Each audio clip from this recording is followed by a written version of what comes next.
À Windhoek, en Namibie, le 38e sommet de la communauté des développements d'Afrique australe SADC s'est achevé ce samedi.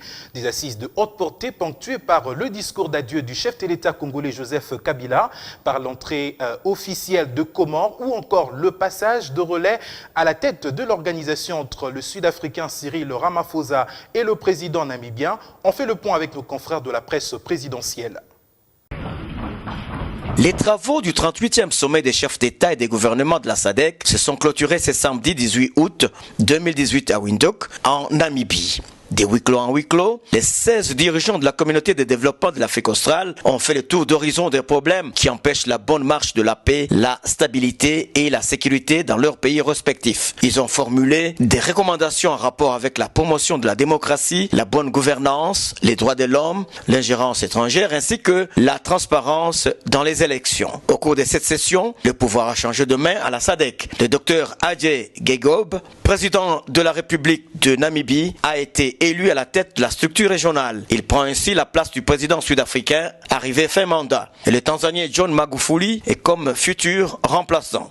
Désormais, le président de la Zambie, Edgar Lungu, prend l'organe de la politique, la défense et la sécurité de la région, fonction jadis exercée par le chef de l'État angolais. Il cédera ses fonctions au Zimbabwéen Emmerson Mnangagwa dans le mandat prochain. Deux protocoles ont été signés, l'un sur sa pro-SADC concernant la politique, la défense et la sécurité. Et le second est un document ou un instrument légal visant l'élimination de la malaria sur tous les territoires SADC. Les chefs d'État l'ont surnommé Déclaration de Windhoek pour l'élimination de la malaria.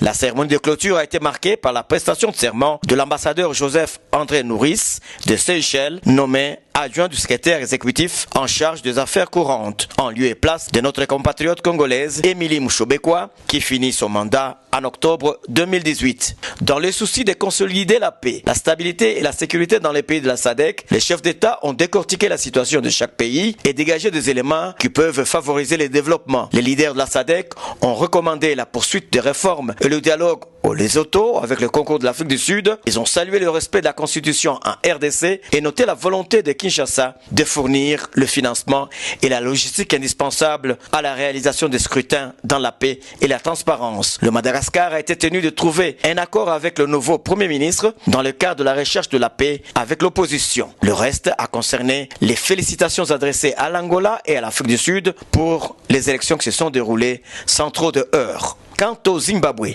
l'appel au calme a été lancé à l'opposition, d'autant plus que la procédure légale a été enclenchée par la Cour suprême du pays. Et à cette occasion, la communauté internationale était invitée à lever les sanctions économiques infligées au Zimbabwe.